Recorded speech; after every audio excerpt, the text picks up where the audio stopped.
hendidura presináptica, hendidura presináptica al espacio sináptico y de ahí a la hendidura postsináptica. Ajá, muy bien, Jimena, ¿no? O sea, en realidad iba un mensaje de una neurona a otra neurona. Ingresar a la clase, vamos a habilitarlos, ¿no? Vamos a habilitarlos. Tenemos a los dos grupos ahorita, ¿no? Tanto al grupo A como al grupo B, ¿cierto?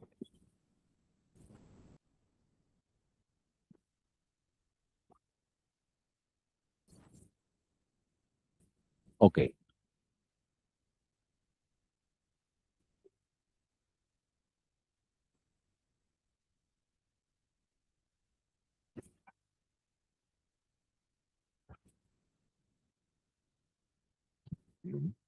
Ya, muy bien.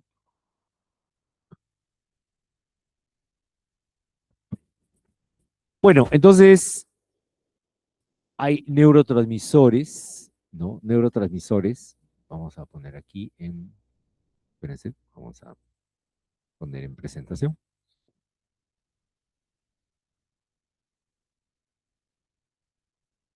Hay neurotransmisores que van a transmitir un impulso nervioso y al fin y al cabo es un mensaje, ¿no? Que lleva de una neurona a otra neurona, ¿no es cierto? Entonces, los neurotransmisores serían mensajeros químicos, porque son sustancias químicas que pasan de una neurona a otra neurona. ¿Ve? Ahí tenemos la neurona presináptica que va a transmitir el impulso nervioso a través de ese neurotransmisor, como la acetilcolina, la serotonina, la noradrenalina, etcétera, etcétera. Entonces, los neurotransmisores son mensajeros químicos. ¿Pertenecen al sistema endocrino? Algunos sí, algunos no, porque hay neurotransmisores que funcionan, algunos como hormonas a la vez. Por ejemplo, la adrenalina y noradrenalina son neurotransmisores, pero a la vez también son hormonas. ¿De acuerdo o no? ¿Ya? Cuando se secretan a nivel cerebral, funcionan como neurotransmisores. Y cuando lo segrega la glándula suprarrenal, funcionan como hormonas. ¿De acuerdo? Las hormonas endocrinas son las típicas que vamos a estudiar. Son sustancias que tienen diferente estructura química, ¿no? Pueden ser proteínas, pueden ser esteroides, pueden ser péptidos, pueden ser aminas, etcétera. Pero el denominador común de todas las hormonas endocrinas es que viajan por la sangre. Viaja por la sangre. O sea, no existe ninguna hormona que no viaje por la sangre. Todas viajan por la sangre. ¿Ok? Son segregadas por una célula endocrina que puede estar ubicada en un tejido, en un órgano, etcétera. En realidad el sistema endocrino pues está diseminado por todo el organismo y todo aquello que produzca hormonas pertenece al sistema endocrino. ¿De acuerdo o no? Entonces, en el caso, por ejemplo, acá tenemos como ejemplo, han puesto a la glándula tiroidea. Entonces, un folículo de la glándula tiroidea es una glándula endocrina que ya vamos a estudiar, que está ubicada en la parte anterior del cuello, ¿no? En la parte anterior del cuello, ¿ok? Y miren, la función de la célula tiroidea es producir una hormona. Bueno, produce varias hormonas, las hormonas tiroideas. Estas hormonas tiroideas luego van a salir a almacenarse en el coloide y luego van a pasar a la circulación. Hormonas neuroendocrinas son aquellas que se producen en una neurona, pero no pasan a otra neurona, sino que de la neurona pasan a la sangre. ¿De acuerdo o no? Pasan a la sangre. Entonces se consideran hormonas neuroendocrinas. ¿Ya? Ahí está, una hormona que pasa luego a circular en la sangre. Hormonas paracrinas, ¿cuáles son? Paracrinas son aquellas que ya no viajan por la sangre, son producidas por una célula y tienen acción sobre la célula que está al costado de ellas. ¿Ve? Hay receptores aquí para esta hormona, ¿no? Que sale de una célula contigua, que está junto a ella. Hormonas autocrinas son aquellas que son elaboradas igual por una célula endocrina y que tienen acción sobre la misma célula. Tienen un efecto regulatorio sobre la misma célula. Por eso se llaman autocrinas. Auto es a sí mismo, ¿no?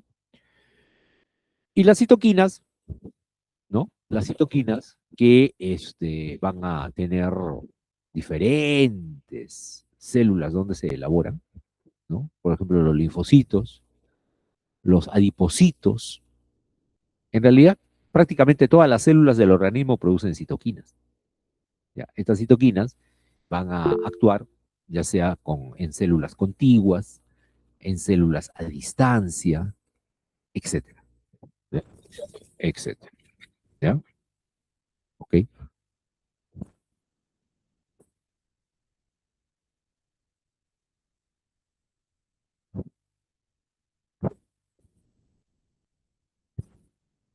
Vamos a empezar.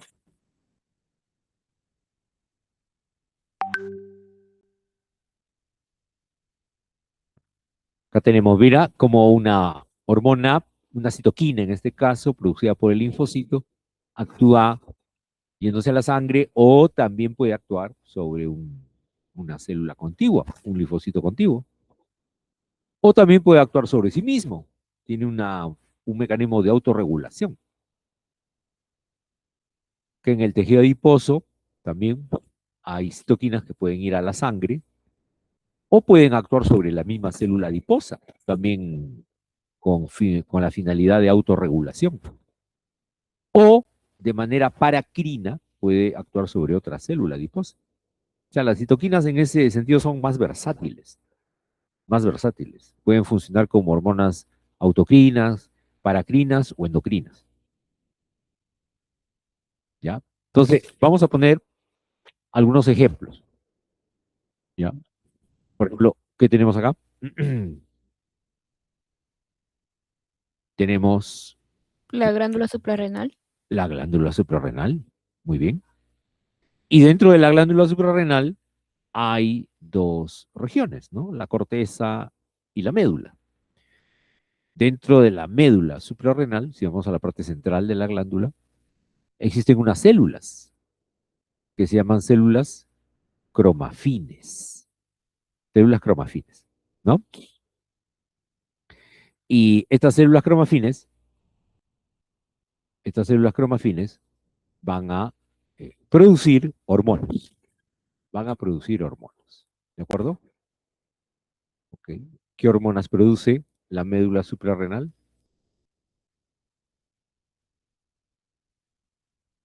A ver, ¿quién sabe? ¿Qué hormonas produce la médula suprarrenal? ¿Mm? ¿Nadie?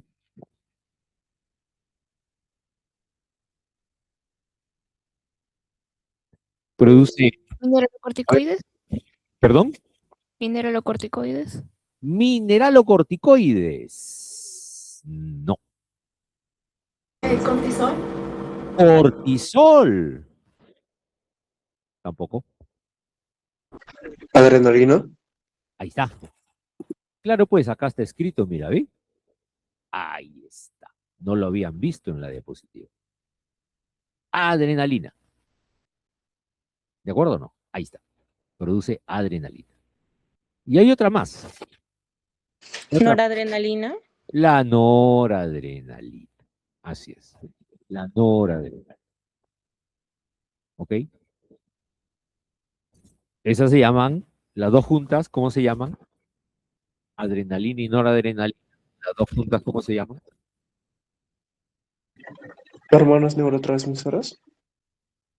Eh, claro, son neurotransmisores, pero en este caso, a las dos juntas, adrenalina y noradrenalina, se les denomina catecolaminas. Catecolaminas. ¿Ya? Así se les llama a las dos juntas. Ok, hay algunos que quieren ingresar a la clase. Muy bien.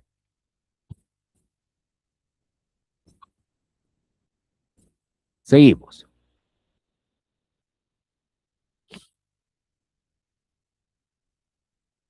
Bueno, entonces, la médula suprarrenal sufre la acción del sistema simpático.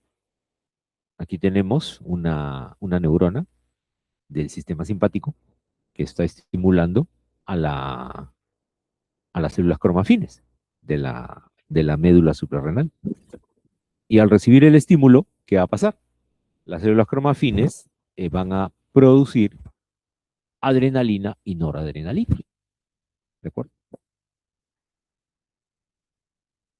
Y luego, estas dos hormonas van a salir hacia la circulación sistémica y van a llegar a todos los órganos del cuerpo, hacia el corazón, hacia los pulmones, hacia el intestino, hacia los bronquios, hacia el cerebro, produciendo sus múltiples acciones, ¿no? Por ejemplo, a nivel del corazón, la adrenalina acelera la frecuencia cardíaca, aumenta la fuerza de contracción. A nivel de los bronquios, produce broncodilatación. Y ¿no? Ok, la noradrenalina también hace lo mismo. O sea, las dos tienen las mismas acciones, los mismos efectos. ¿Ya? Eh, hormonas neuroendocrinas, ¿cuáles eran? Hormonas neuroendocrinas. ¿Cuándo se dice que son neuroendocrinas? ACTH. Ya, ya. No, no, pero antes de dar ejemplo, ¿cuándo decíamos que una hormona es neuroendocrina? Cuando las neuronas se dirigían a la sangre. Cuando las Son hormonas secretadas por el lóbulo neuroendocrino de la hipófisis. ya, a ver, vamos a aclarar algunos conceptos. Hormona endocrina es cuando es producida por una glándula endocrina, una célula endocrina y es vertido hacia la sangre. Hormona neuroendocrina es cuando es elaborada por una neurona, ¿ok? Es elaborada por una neurona y luego sale a la sangre. ¿Estamos de acuerdo o no? ¿Ya? ¿Ok? Hay que hacer esa diferenciación. Ejemplo, en el hipotálamo, ¿no? En el hipotálamo hay núcleos, ¿no? Núcleos cerebrales. Y uno de ellos es el núcleo supraóptico, que lo vamos a mencionar muchas veces en el sistema endocrino. El núcleo supraóptico produce una hormona. Ya, desde aquí, vamos a, no se ve bien. Ahí está, vamos a, ahora sí. No, no se veía bien. Ahora sí,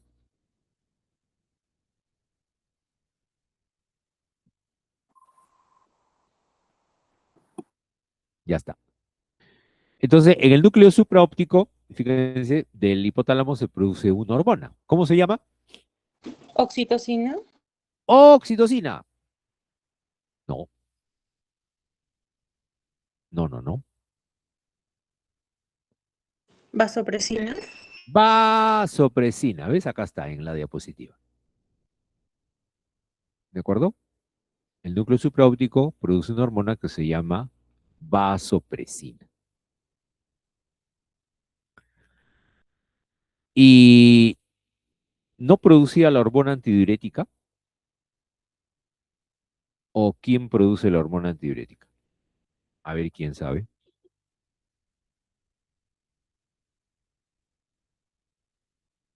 Neurohipófisis. Ariana, ¿no? O Mura. En realidad, la antidiurética solamente se almacena en la neurohipófisis y luego de ahí se segrega, pero no se elabora en la neurohipófisis. ¿En el hipotálamo? ¿La vasopresina no era sinónimo de hormona antidiurética?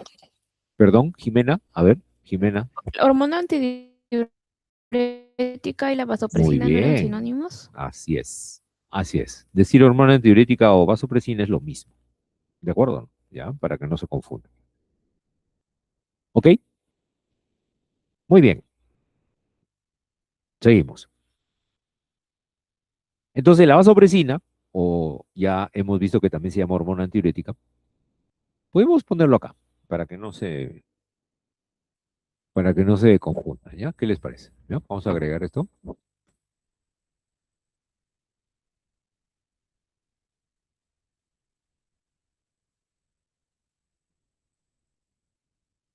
Ajá, listo. Ahora está mejor. ¿Ya? Ahí está.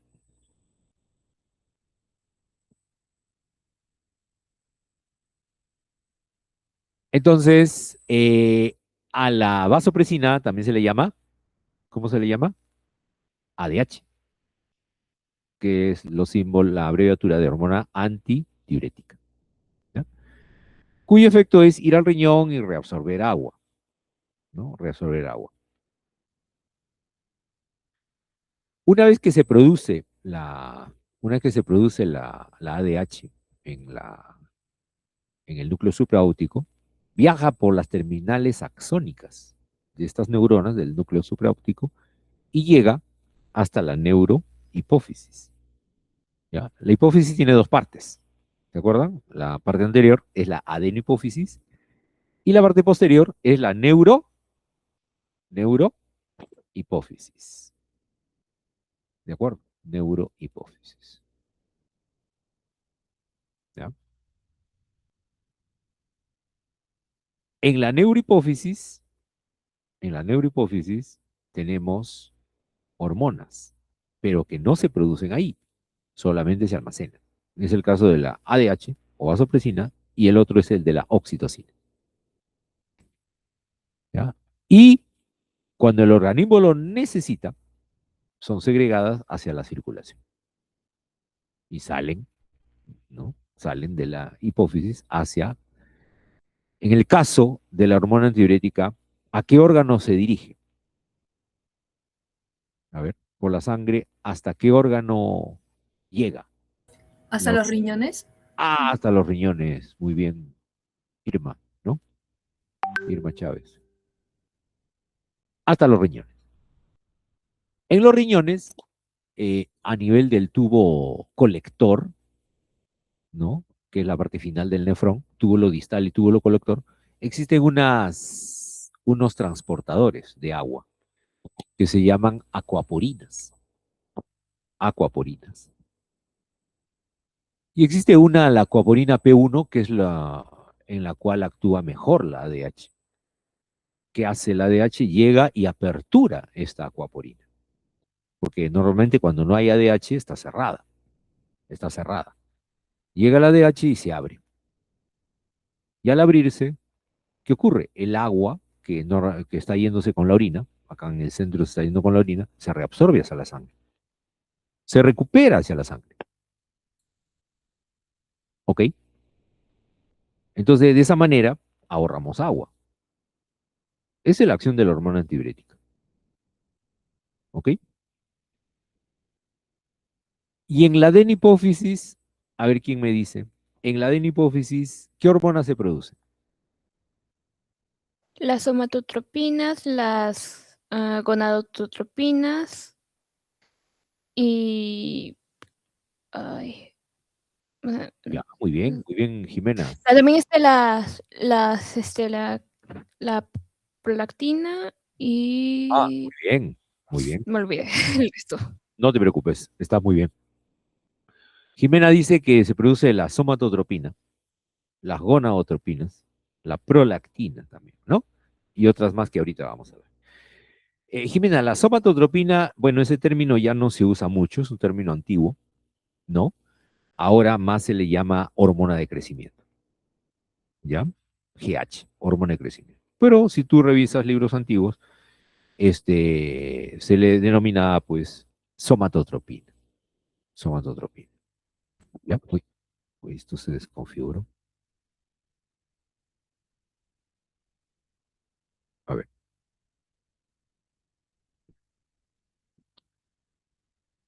bueno, vamos a... Se me fue una tecla. Ok, entonces en la adenipófisis vamos a revisar rápidamente, a manera de introducción, porque ya cuando hagamos Cuando lleguemos a la clase de hipófisis, ahí vamos a estudiar con más detalle, ¿no? Más detalle estos temas. Dentro, si vemos al microscopio, dentro de la adenohipófisis hay una gran cantidad de células, células endocrinas. Por ejemplo, tenemos células acidófilas. ¿Qué más tenemos? Células acidófilas. ¿Qué otro tipo de células habrá en la adenohipófisis? Células alfa, ¿no? Tenemos células beta, células delta, células gamma, ¿no? Por ejemplo, las células acidófilas, ¿qué cosa producen? ¿Están siguiendo la diapositiva o no, Juan? Las células acidófilas, ¿qué cosa producen? Hormona de crecimiento. La hormona de crecimiento, o sea, la GH, ¿no? Growth hormone, o sea, hormona de crecimiento. Y es vertida hacia la circulación, ¿de acuerdo? Se vierte hacia la circulación. Y llega ¿hasta dónde? Hasta sus tejidos efectores. Toda hormona tiene tejidos efectores sobre los cuales va a actuar, ¿no? En caso de la hormona de crecimiento llega al hígado. Y en el hígado va a estimular la producción de otra hormona que se llama somatomedina C, que también ya lo vamos a estudiar. ¿Ok? Bueno, solamente como ejemplo. Eh, entonces, los múltiples sistemas hormonales del cuerpo intervienen en la regulación de casi todas las funciones del organismo. O sea, básicamente las hormonas tienen efecto regulatorio, pero ¿regulación sobre qué? Sobre muchas actividades. Por ejemplo, sobre el metabolismo, sobre el crecimiento, sobre el desarrollo, ¿no? Sobre el equilibrio hidroelectrolítico, sobre la reproducción, ¿no? Sobre el comportamiento. Ahora vamos a hacer un review, vamos a hacer un review, un repaso general de todas las hormonas que vamos a estudiar en el capítulo. ¿Qué les parece? ¿Está bien? Por ejemplo, eh, se considera como la glándula más importante del sistema endocrino al hipotálamo, ¿no? El hipotálamo, porque ahí se van a producir unas hormonas liberadoras, inhibidoras que controlan, que controlan a todo el sistema endocrino prácticamente. Entonces, como es un ente regulador, un ente que controla todo el sistema endocrino, por eso se le considera al hipotálamo como la glándula endocrina más importante. Dentro del hipotálamo, fíjate cuántas hormonas se producen, 6 hormonas, ¿no? Algunas son liberadoras y otras son inhibidoras, pero la mayoría son liberadoras. Tenemos la hormona liberadora de tirotropina. Uy, acá hay un error de tipeo. Espérense, vamos a arreglar esto. ¿Ya?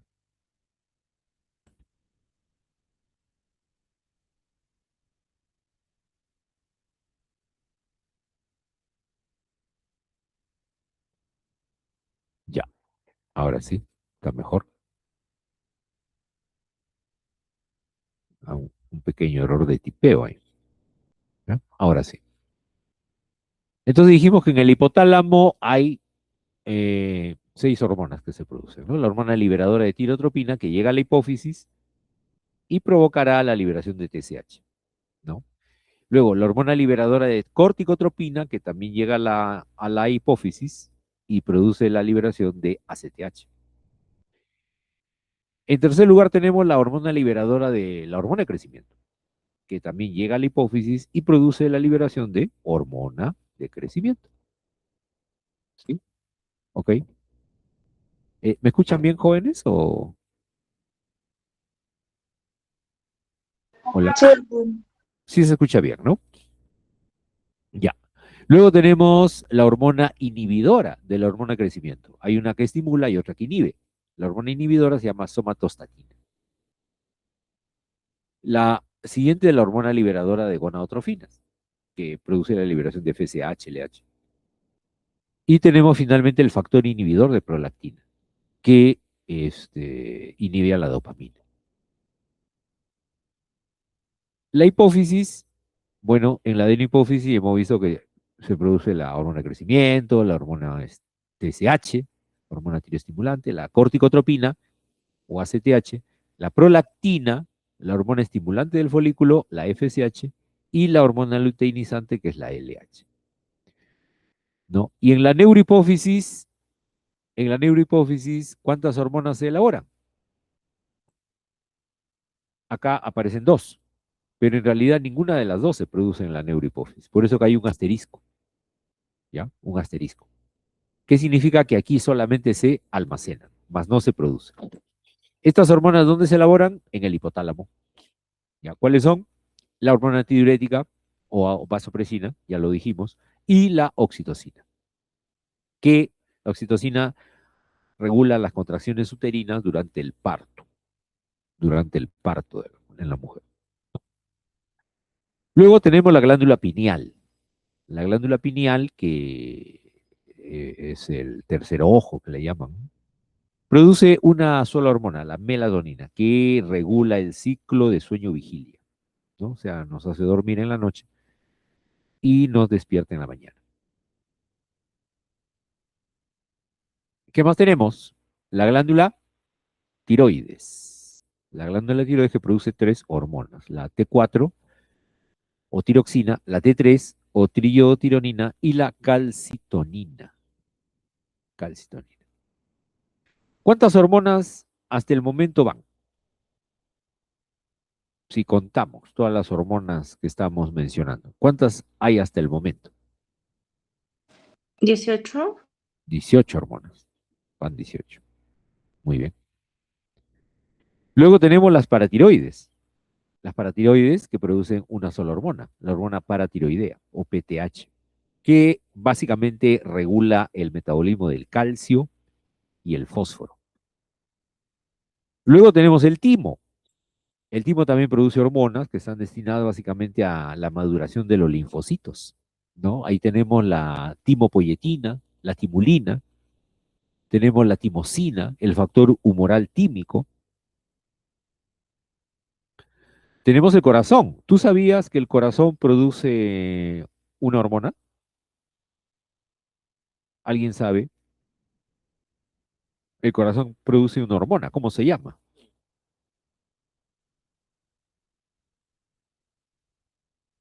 ¿Alguien sabe? El péptido natriurético, doctor, el auricular y el ventricular. Bien, Leslie. Muy bien, Leslie. Es el péptido atrial natriurético, ¿no? Atrial natriurético, que interviene en el metabolismo del sodio. Ya lo vamos a ver, ¿no? Luego, a nivel abdominal,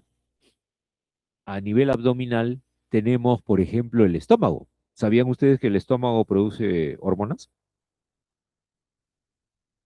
La gastrina, por ejemplo, ¿no? La gastrina que estimula las contracciones peristálticas del estómago, la secreción de jugo gástrico. El páncreas, que, bueno, archiconocido, las hormonas que produce, la insulina y el glucagón, ¿no? Regulación de la glucosa en la sangre. Las glándulas suprarrenales, algo estábamos viendo de la médula suprarrenal que produce adrenalina, noradrenalina, ¿se acuerdan? Pero también tenemos la corteza. En la corteza se produce cortisol, se produce aldosterona y se produce también pues adrenalina, noradrenalina, ¿no? En los riñones también se producen hormonas. Claro, la renina, ¿ok? Que regula la presión arterial. En la 1,25-dihidroxicolecalciferol, que es la forma activa de la vitamina D, ya llega a la vitamina D inactiva y acá se activa en el riñón. Y la eritropoyetina, que estimula, ¿no? ¿Qué hace la eritropoyetina? ¿Recuerdan? Estimula la eritropoyesis o la producción de glóbulos rojos y trocitos. Muy bien, Jimena. Así es. produce estímulo de la médula ósea para elaborar glóbulos rojos, la eritropoyetina, en condiciones de hipoxia, ¿no? En condiciones de hipoxia. El intestino delgado también produce hormonas, la secretina y la colecistoquinina, que van a regular la función del páncreas y de la vesícula biliar. El tejido adiposo. El tejido adiposo también produce una hormona, la grasa. La grasa del cuerpo produce una hormona. ¿Cuál es? La leptina. ¿Qué acción tiene la leptina?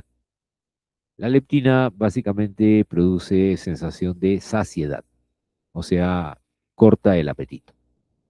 ¿Ya? Y a nivel pélvico tenemos los órganos sexuales, las gónadas masculinas, gónadas femeninas. Los ovarios son las gónadas femeninas, los testículos, las gónadas masculinas. Los ovarios, por ejemplo, ¿qué hormonas producen? ¿Saben?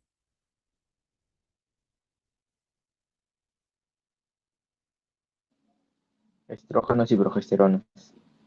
Muy bien. Estrógenos y progesterona. Muy bien. ¿Y los testículos? ¿Qué hormona produce? Ahí está, la testosterona. ¿No? La testosterona. ¿Cuántas hormonas van hasta el momento? En total, 39. 39 hormonas. Imagínate. Y también tenemos a la placenta. Claro que, bueno, usted dirá, pero la placenta no siempre está, pero cuando está presente en el embarazo de una mujer, produce hormonas. Por ejemplo, la gonadotrofina coriónica humana, la somatomamotropina humana, también aparte de estrógenos y progesterona. Entonces llevan 41 hormonas. 41 hormonas. ¿De acuerdo? Y bueno, acá tenemos un cuadrito donde vamos a resumir, ¿no? Todas las funciones principales de las hormonas. Por ejemplo, la hormona liberadora de gonadotrofinas, la hormona liberadora de hormona de crecimiento, la hormona inhibidora de la hormona de crecimiento, la hormona liberadora de tirotropina, todas estas hormonas se producen pues a nivel del hipotálamo, ¿no?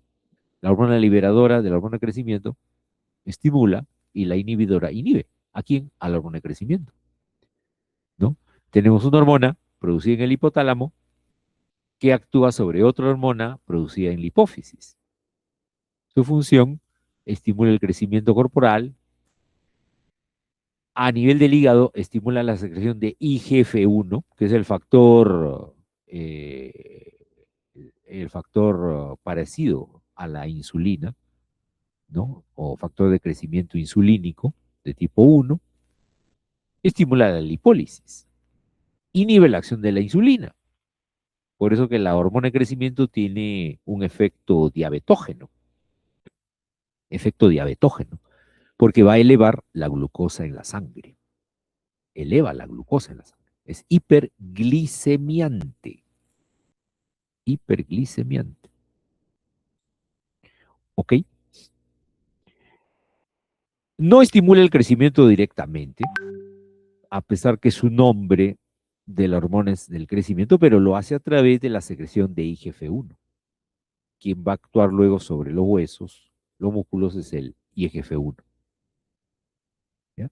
Y sufre un fenómeno de retroalimentación negativa. Retroalimentación negativa. ¿Alguien sabe qué cosa significa retroalimentación negativa? Que el mismo ligando que el ligando mismo actúa como inhibidor de su producción. Más o menos. No exactamente. A menor estímulo, mayor producción, y a mayor estímulo, menor producción. Ajá, eso está mejor. A mayor estímulo, ¿no? A mayor estímulo, o sea, por ejemplo, si lanzamos mayor cantidad de hormona de crecimiento a la sangre. Entonces, la respuesta sería una disminución, ¿no? Para que ya no se siga produciendo más esa hormona, ¿no? De esa manera se regula, ¿no? Y cuando está muy baja, se estimula. Cuando está muy baja, se estimula para que aumente su producción. O sea, lo que se busca es normalizar siempre la síntesis de una determinada hormona, ¿no? La hormona liberadora de corticotropina, estimula, es producida en el hipotálamo, estimula la hipófisis responde produciendo ACTH, corticotropina. Y esta ACTH estimula a la glándula suprarrenal, para que, por ejemplo, elabore cortisol, para que elabore aldosterona y para que elabore adrenalina y noradrenalina, ¿no? El cortisol, que tiene efectos metabólicos y antiinflamatorios, la aldosterona, que regula la cantidad de sodio y potasio, y la noradrenalina y la adrenalina, que tiene pues los mismos efectos que el sistema simpático, que ya lo hemos revisado. La TRH es otra hormona producida en el hipotálamo, estimula la producción de TSH o tirotropina por parte de la hipófisis. Su acción es estimular a las hormonas, la producción de hormonas tiroideas. Luego tenemos las gonadotrofinas, que van a ser reguladas por la hormona liberadora de gonadotrofina, la GnRH. Que estimula la liberación por parte de la hipófisis de FSH y LH, la hormona folículo estimulante y la hormona luteinizante. ¿Qué hace la FSH? Estimula el desarrollo de los folículos ováricos y también sufre un proceso de retroalimentación negativa. Ok, o sea, a más FSH, ¿no? A más FSH, entonces disminuye la producción de gonadotrofina, de hormona liberadora de gonadotrofinas, ¿no? Y los estrógenos, ¿no? La función de la FSH es estimular a los folículos ováricos y también estimularlos para que produzcan estrógenos. El incremento de estrógenos disminuye la producción de GnRH y de FSH. Y la LH, hormona luteinizante, también va a estimular la producción de estrógenos, va a estimular la producción o la aparición de los caracteres sexuales secundarios en un adolescente, ¿no?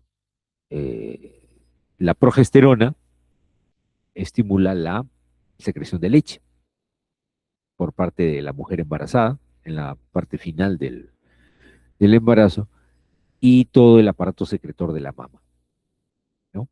Doctor, una consulta. En el caso de la prolactina, puntualmente, es una retroalimentación negativa al momento que se forma, pero cuando es la lactancia, o sea, el bebé a más succión, hay más prolactina y hay más producción de leche. ¿Ahí no sería una retroalimentación positiva? Bueno, la prolactina no hace que la leche salga de la glándula mamaria. O sea, la función de la prolactina ya termina con la producción de leche, pero quien hace que salga la leche de la glándula mamaria es la oxitocina. O sea, a mayor succión, ahí sí, a mayor succión del bebé, ¿no? En el pezón para que salga leche, el estímulo es sobre la oxitocina, ¿ya? Sobre la oxitocina. ¿Estamos de acuerdo, Leslie? ¿Ya? Sí, qué interesante, por eso justo le consultaba. Sí. La prolactina hace que la leche se produzca en la glándula mamaria, pero no hace que salga.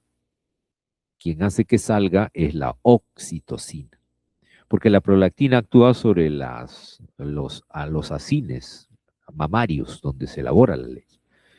Pero la oxitocina actúa sobre las células mioepiteliales, que son unas células que rodean a los acines mamarios y se contraen. Y al contraerse, hace que la leche salga. ¿Ya? Eso lo vamos a estudiar también cuando hagamos la clase de gónadas masculinas y gónadas femeninas. Ok, muy bien.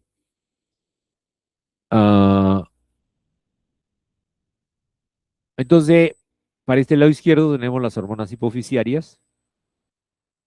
Luego, la acción es sobre las hormonas, no, perdón, acá a la izquierda las hormonas hipotalámicas. Luego, estas tienen acción sobre las hormonas hipofisiarias, que estarían en esta zona. Luego, tenemos la ACTH que actúa sobre las glándulas suprarrenales, ¿no? La TSH actúa sobre la glándula tiroides. Las gonadotrofinas, FSH y LH, actúan sobre ovarios y testículos, o sea, sobre las gónadas, ¿no? En total, ahí tenemos 20 hormonas, ¿no? 20 hormonas, ¿ok? Luego tenemos la hormona antidiurética o vasopresina, elaborada en el hipotálamo, y que pasa a la neurohipófisis para que luego pase a la circulación, ¿no? La antidiurética incrementa la reabsorción de agua, ya lo vimos, a nivel de las aguaporinas. Y la oxitocina estimula la salida de la leche de las mamas y también durante el parto favorece la contracción del útero. Notan que la mayoría de las hormonas se rige por mecanismos de retroalimentación negativo o feedback negativo. ¿De acuerdo? Por ejemplo, en el caso de la antidiurética, por si cómo sería el mecanismo de retroalimentación, dependiendo del agua, ¿no? El agua que hay en el cuerpo. Si tenemos mucha agua, se inhibe la producción de hormona antidiurética. Pero si hay poquita agua, estamos deshidratados, por ejemplo, entonces más bien se incrementa la producción de hormona antidiurética para reabsorber agua y ahorrarla. Ahorrarla, ¿no? La melatonina regula los ciclos de sueño y vigilia. La hormona paratiroidea, más que todo, regula el metabolismo del calcio y el fósforo. El péptido natriurético auricular producido en el corazón incrementa la excreción de sodio y por lo tanto baja la presión arterial. La timopoyetina y timulina, elaboradas en el timo, la timosina y el factor humoral tímico, promueven desarrollo de linfocitos, ¿no? Por ejemplo, la timopoyetina, el desarrollo de linfocitos T inmaduros en linfocitos funcionales. La timosina estimula también la maduración y diferenciación de los linfocitos en el timo. Y el factor humoral tímico facilita la transformación de linfocitos T precursores en células ya maduras. En el páncreas, la insulina, que promueve el ingreso de glucosa a las células, o sea, controla el metabolismo de los hidratos de carbono. Y el glucagón tiene efecto contrario a la insulina. Más bien, incrementa la liberación de glucosa por parte del hígado, ¿no? Eso se llama la glucogenólisis. La glucogenólisis. Tenemos hasta ahí 31 hormonas. Luego tenemos en el estómago la gastrina, dijimos que estimula la secreción de ácido clorhídrico. La secretina, que estimula la liberación de bicarbonato por parte del páncreas. La colecistoquinina estimula la contracción de la vesícula biliar. La renina, este ya es en los riñones, ¿no? En los riñones, la renina promueve la conversión de angiotensinógeno en angiotensina 1. El 1,25-dihidroxicolecalciferol va a favorecer el metabolismo del calcio, va a aumentar la absorción de calcio y la mineralización del hueso, o sea, el depósito de calcio en los huesos. La eritropoyetina, que ya comentaron, estimula la producción de eritrocitos. La leptina inhibe el apetito, pero eso ya es producido por el tejido adiposo. La placenta produce dos hormonas, la gonadotrofina coriónica humana y la somatomamotrofina humana, ¿no? Ambos favorecen el desarrollo del embarazo, ¿no? Del embarazo. Y en la tiroides tenemos la calcitonina, que favorece el depósito de calcio en los huesos. Ya tenemos 41 hormonas. ¿no? 41 hormonas en total, ¿no? Muy bien. ¿Alguna pregunta hasta acá? Doctor, una consulta. Cuando en un paciente cardíaco, o sobre todo cuando tiene INMA, o no sé, o sea, infarto, o ¿cómo se llama esto? Insuficiencia y le dosan ProBNP, ¿se relaciona con el péptido natriurético ventricular? Claro, el ProBNP es la molécula precursora, ¿no? Ya vamos a ver en la parte de síntesis de hormonas, que hay muchas hormonas que se producen como prohormonas. Entonces, el ProBNP es la prohormona del péptido natriurético. Y se puede dosar para más o menos nosotros tener una idea de la tasa de producción del BNP, del péptido natriurético, a nivel del corazón. Y eso está muy relacionado a insuficiencia cardíaca. O sea, los médicos, los cardiólogos, solicitan dosaje de ProBNP a los pacientes con insuficiencia cardíaca para hacerles un seguimiento, ¿no? El incremento de ProBNP pues indica que el corazón va mal y la disminución de ProBNP entonces quiere decir que va mejorando el paciente. ¿Ya? ¿Ok? ¿Estamos de acuerdo, Leslie? Sí, doctor, muchas gracias. Ok. Muy bien. Entonces, hemos visto generalidades del sistema endocrino.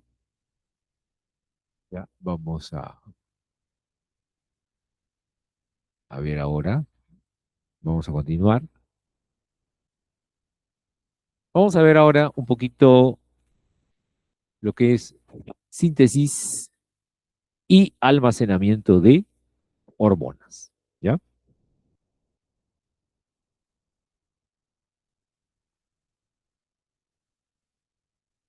Ah, bien. Vamos entonces a ver cómo se sintetizan y se almacenan las hormonas. Empezar porque hay tres tipos químicamente hablando, hay tres tipos de hormonas. ¿Cuáles son? En primer lugar, proteínas y polipéptidos. ¿Ya? Proteínas y polipéptidos. ¿Ok? Segundo lugar, esteroides, ¿no? Y tercer lugar, los derivados del aminoácido tirosina. ¿Ya? Tenemos entonces tres tipos de hormonas, de acuerdo a su composición química. Empezamos ¿se acuerdan ustedes que vimos esto? Ah, le hemos puesto un color, le hemos puesto un colorcito acá. Entonces tenemos las proteínas y polipéptidos, los esteroides y los derivados de la tirosina. ¿No? Ahí está. ¿Ves? Este es el cuadro que vimos y ahora le ponemos un colorcito. Mira, observa. Bueno, ahí está. ¿Viste? Las proteínas y polipéptidos, ejemplos, a ver, de proteínas y polipéptidos, en el hipotálamo, la mayoría, ¿no? Somatostatina. Somatostatina, por ejemplo, muy bien. Hormona liberadora de tirotropina.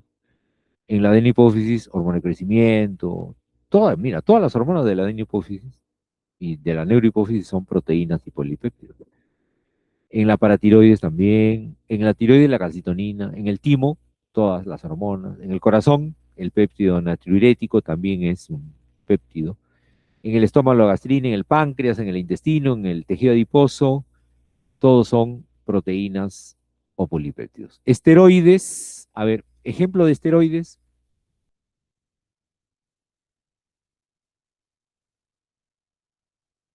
los que están de este color. Aldosterona.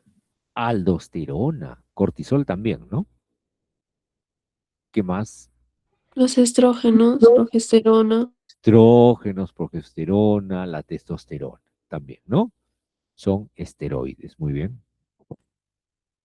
Y derivados de la tirosina, del aminoácido tirosina, ¿cuáles son?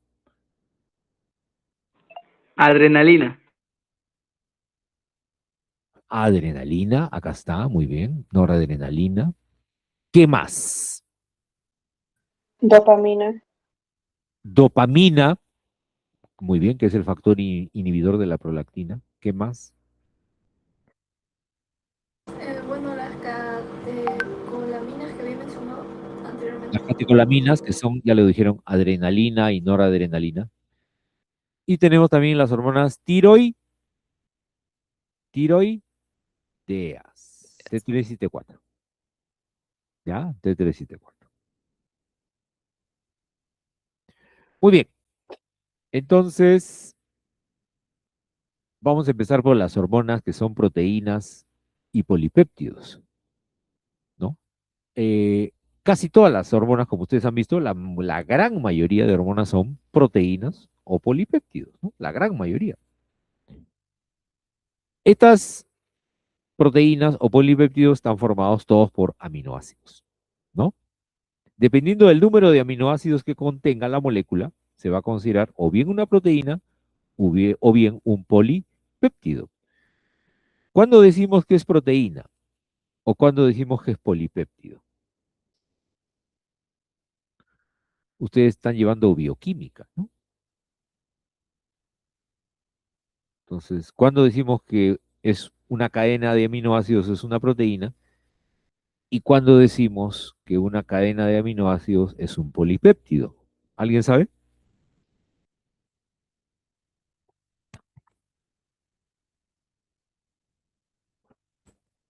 ¿Nadie? Decimos que un péptido se llama así cuando la cadena tiene menos de 100 aminoácidos, ¿ya? Si tiene menos de 100 aminoácidos se llama péptido o polipéptido, ¿no? Y si tiene más de 100 aminoácidos, la cadena ya se llama proteína. Entonces, por el número de aminoácidos que posee. Doctor, una consulta, y también podría considerarse una diferencia entre la misma estructura de de la sustancia, por ejemplo, una proteína ya sería cuando ya tiene una conformación, una estructura más helicoidal o cuando ya presenta ciertos plegamientos que generalmente son proteínas de tercero o de cuarto nivel. En cambio, cuando su ordenamiento, su estructura es más sencillo, podríamos considerarlo una cadena de polipeptidos. Por la estructura sí, sí, pero no olvidar que los polipéptidos pueden tener una estructura solamente primaria o secundaria, ¿no? Porque son más simples, ¿no? Como tú dices. Pero a pesar de ello tienen una función. Y una proteína, también hay proteínas simples, que solamente tienen estructura primaria y secundaria, no tienen estructura terciaria ni cuaternaria, pero a pesar de su estructura simple, cumplen una función importante. Claro que también hay proteínas complejas, ¿no? Que tienen estructura cuaternaria, como la hemoglobina, por ejemplo, que también tienen una función. O sea, más que por el número de aminoácidos, es por la función que cumplen, ¿no? También es otra forma de clasificarlos, pero ahí no podemos distinguir, porque hay proteínas que sí tienen función biológica y hay polipéptidos que también tienen función biológica. O sea, por ahí no está la diferencia. La diferencia está únicamente en el número de aminoácidos. Uno es más grande, la proteína es más grande y el polipéptido es más chico. Nada más. Con decirte, Leslie, que hay una molécula que solo tiene 3 aminoácidos, solamente 3. Hemos dicho que menos de 100 aminoácidos es un polipéptido, es un péptido, y más de 100 es una proteína. Entonces, si yo digo que hay una molécula que tiene 3 aminoácidos, ¿qué cosa es? Un polipéptido. Ni siquiera polipéptidos, Bueno, Un péptido. péptido, es un mini péptido, ¿no? un Claro, micropéptido. sería un micropéptido porque solo tiene 3 aminoácidos.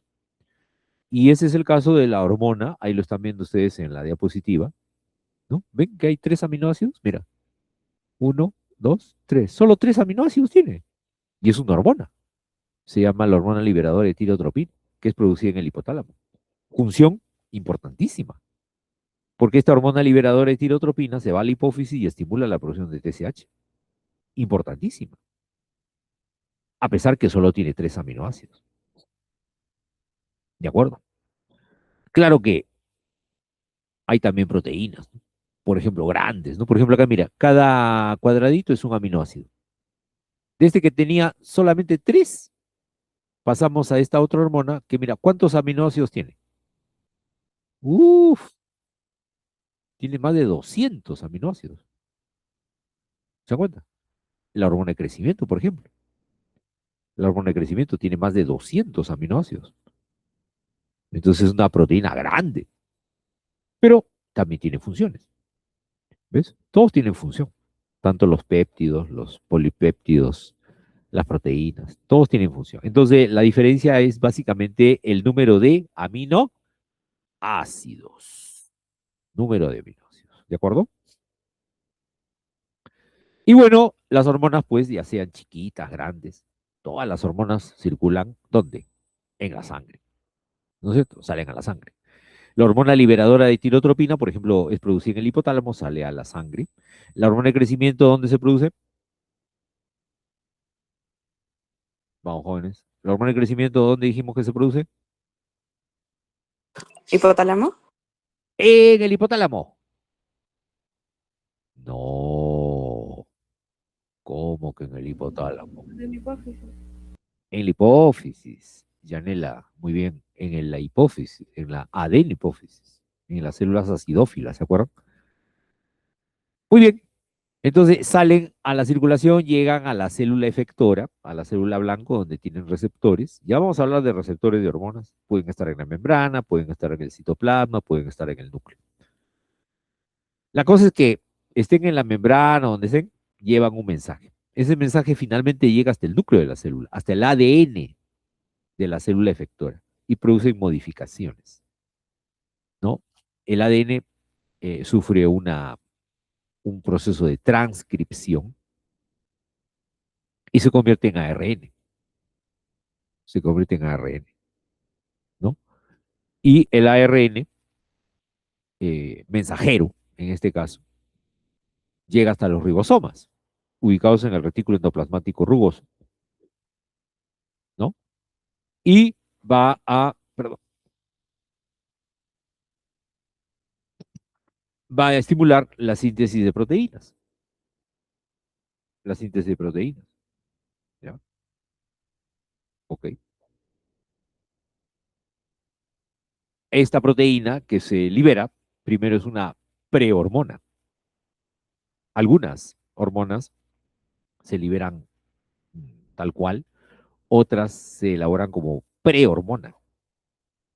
Esa prehormona va a sufrir digamos, un corte, va a sufrir un corte, se le saca una pequeña cadena de aminoácidos y eso ocurre en el retículo endoplasmático liso y se transforma en una prohormona. De prehormona pasó a ser prohormona, ¿no? En el retículo endoplasmático liso. Y luego esa prohormona sufre otro corte. Otro corte, le sacan un pedacito de aminoácidos, una cadena pequeña de aminoácidos, le sacan y, perdón, y se transforma en ya la hormona propiamente dicha. La hormona propiamente dicha. ¿Qué pasa al aparato de Golgi? ¿No? Pasa al aparato de Golgi a las cisternas, ¿no? Del aparato de Golgi y luego se engloban en las vesículas del aparato de Golgi, el cual tiene por finalidad, mira, ahí están las vesículas cargadas de la hormona con actividad biológica, pero también estos otros pedacitos son fragmentos inactivos, que son los que hemos ido cortando. ¿Se acuerdan que le dije cuando la prehormona pasa a prohormona se corta un fragmento? Y cuando la prohormona pasa a hormona también se corta otro fragmento. Entonces, esos fragmentos son inactivos, salen a la sangre, pero no tienen ninguna función. La única que tiene función es la hormona propiamente dicha. Un ejemplo típico de esto es la insulina. En el páncreas, la insulina es producida primero como preinsulina. Después de preinsulina pasa a ser proinsulina, ¿no? Y de proinsulina pasa a ser insulina. Por ejemplo, la preinsulina tiene 3 cadenas, A, B y C.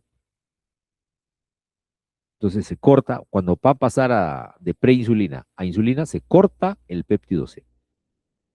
Se saca el péptido C y solamente queda el péptido A y B. Por eso la insulina tiene una cadena A y una cadena B, nada más. El péptido C sería un fragmento inactivo. No tiene ninguna función en el cuerpo.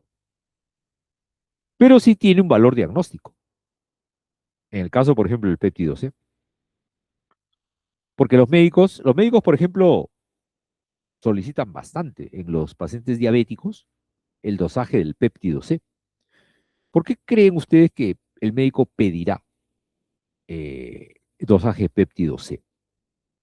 En vez de pedir, por ejemplo, dosaje de insulina. ¿Por qué? Porque indica que el total de insulinas, entre comillas, que se habría producido. La Claro, insulina muy bien. podría haberse, bueno, independientemente de lo que le pase a la insulina en sí, mientras más haya péptido C, más insulinas se habría hecho, que haya funcionado, no importa. Claro, claro, muy bien, Jimena, así es, efectivamente. Acá estamos, yo estoy anotando acá, jóvenes, aunque ustedes no lo crean, estoy anotando los nombres de los alumnos que están interviniendo, ¿no? Por ejemplo, Jimena Almeida Chávez, ¿no? Y esto va a representar un puntaje adicional, pues, Jimena, ¿qué te parece? Eso se llama un bonus plus en tu nota. ¿Qué te parece? ¿Ok? Bueno, como dice Jimena, efectivamente, ¿no? El péptido C representa, si nosotros dosamos péptido C, representa la producción de insulina por parte del páncreas. Porque si se produce una molécula de insulina, quiere decir que se ha producido también una molécula de péptido C. Si se producen 100 moléculas de insulina, también se han producido 100 moléculas de péptido C. O sea, el dosaje de péptido C refleja, ¿no? Refleja la producción de insulina por parte del páncreas. Pero Jimena, por ejemplo, también se preguntará, ¿no? Pero entonces, ¿pero por qué no podemos dosar directamente la insulina? También se podría, ¿no? Mejor dosemos directamente la insulina y no el péptido C. Eh, ¿Sabrás por qué, Jimena? ¿O no? No, pero supongo será porque se podrá desnaturalizar, se descompone. Claro, claro, muy bien, Jimena. La insulina sale del páncreas y rápidamente, digamos, se degrada, se utiliza porque tiene que cumplir su función, ¿no? Que es bajar la glucosa en sangre. Entonces puede haber una producción grande de insulina en un momento, pero como comienza a actuar, bajando la glucosa, entonces de ahí desaparece, baja el nivel de insulina. Entonces es muy variable el nivel de insulina en el día. En cambio, el péptido C no, pues como no tiene ninguna función, el péptido C no tiene ninguna función, entonces su concentración es más estable en la sangre, ¿no? Entonces es un mejor reflejo de la, de la síntesis de insulina. Ya, muy bien, Jimena. Excelente. Ah, Doctor, una pregunta. ¿Y tal vez no sería más válido dosar insulina como para poder hacerle seguimiento al paciente que sufre de diabetes 1, diferente al de diabetes 2? Porque en el caso de diabetes 1 ellos sí se aplican insulina y ajá. los de diabetes 2 no. Ellos tienen una resistencia a la misma. Entonces el que se aplique insulina no es una insulina que se relacione con su nivel de péptido C, a diferencia de la diabetes mellitus tipo 2, ¿no? Que por resistencia a la insulina puede estar ahí, pero no la capta o no la procesa. Mira, no es tanto así, Leslie, porque acuérdate tú, en el diabético tipo 1, la diabetes tipo 1 es una enfermedad autoinmune, donde se destruyen las células beta. Entonces, al destruirse las células beta, ya no hay producción de insulina. Ya no hay producción de insulina, o hay muy poco. Entonces, pero eso sigue manteniéndose la relación con el péptido C. Se sigue manteniendo. O sea, tú le puedes pedir un dosaje de péptido C a un diabético de tipo 1, pero ya sabes que va a salir bajísimo. O sea, no tiene mucho sentido, porque como ya no hay producción de insulina, tampoco ya no hay producción de péptido C. ¿De acuerdo? Entonces, en el diabético tipo 1 no me sirve mucho, pero en un diabético tipo 2 sí sirve mucho más, porque como tú misma dices, como hay resistencia a la insulina, hay diabéticos que su nivel de insulina está alto. Eso se llama hiperinsulinismo. Hiperinsulinismo. Entonces, si hay un hiperinsulinismo, hay también una mayor producción de péptido C. Entonces, a ese paciente, ¿para qué le vas a poner insulina? No tiene razón de ser que le pongas insulina si la insulina está alta en su sangre. Ahí tienes que recurrir a otros fármacos para combatir la diabetes tipo 2, los hipoglicemiantes orales o la metformina u otras cosas. ¿Estamos de acuerdo, no? ¿Ya? ¿Ok? Sí, doctor, gracias. Ajá, muy bien. Leslie Locio Chilmaza es otra de las alumnas que estamos aquí considerando. ¿Ya? Muy bien. Seguimos. Se pone interesante la clase, ¿no? Se pone interesante. Bueno, hay también otros factores que van a regular la síntesis de hormonas a nivel de las células endocrinas. Por ejemplo, el nivel de calcio o el nivel de AMP cíclico, ¿no? Y también van a funcionar como segundos mensajeros. El calcio y el AMP cíclico funcionan como segundos mensajeros. ¿Ok? Eso ya lo vamos a ver. Lo vamos a ver en su momento, ¿no? Una vez que ya la hormona está lista, sale por exocitosis hacia la sangre, ¿no? El péptido inactivo también, pero la hormona con actividad biológica es la que va a circular en la sangre y va a llegar a todas las células blanco. ¿Ya? Ok, ¿qué otra cosita importante? No se olviden que estamos analizando hormonas que son proteínas y polipéptidos, ¿no? Estas hormonas proteicas, como son hidrosolubles, no requieren transportador en la sangre. O sea, viajan libremente, sin transportador. Ahora, las hormonas esteroides. Las hormonas esteroides, que hace un momento vimos, por ejemplo, ¿se acuerdan qué hormonas eran esteroides? Los estrógenos y la testosterona. Leslie, muy bien, estrógenos, progesterona, testosterona, cortisol, aldosterona, ¿no es cierto?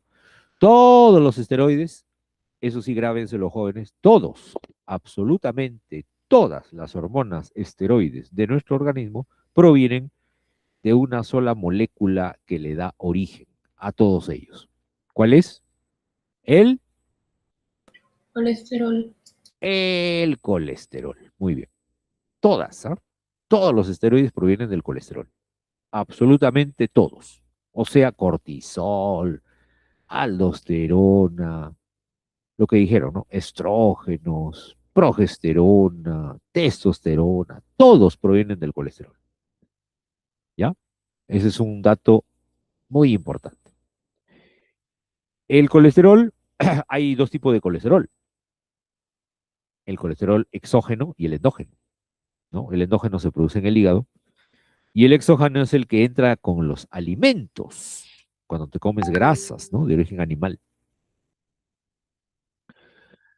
Entonces, en el hígado, acá vamos a arreglar eso un ratito. Acá. Vamos a arreglar un ratito esto que está acá. Ya. A ver, otra cosita que esté mal. Yo creo que ahí todo está bien. Ya. Para que se vea mejor.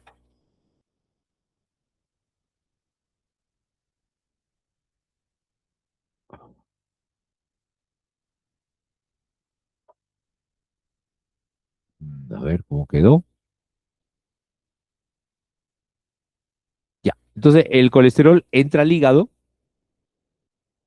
y con el colesterol, ¿qué cosa hace el hígado? Sintetiza las VLDL. Las VLDL. A ver quién sabe qué cosa es la VLDL. Very low density lipoproteins. ASU. In English, Jimena, in English. ¿Ya? A ver.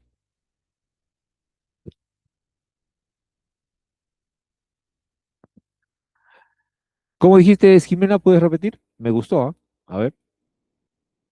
Very low density Low. lipoprotein. Very low density lipoprotein. Lipoprotein. Lipoprotein, ¿no? Muy bien, muy bien. O sea, lipoproteína de muy baja densidad, ¿no? Lipoproteína de muy baja densidad.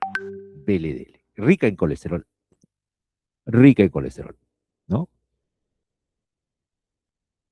Esa VLDL pasa a la circulación, se transforma en LDL.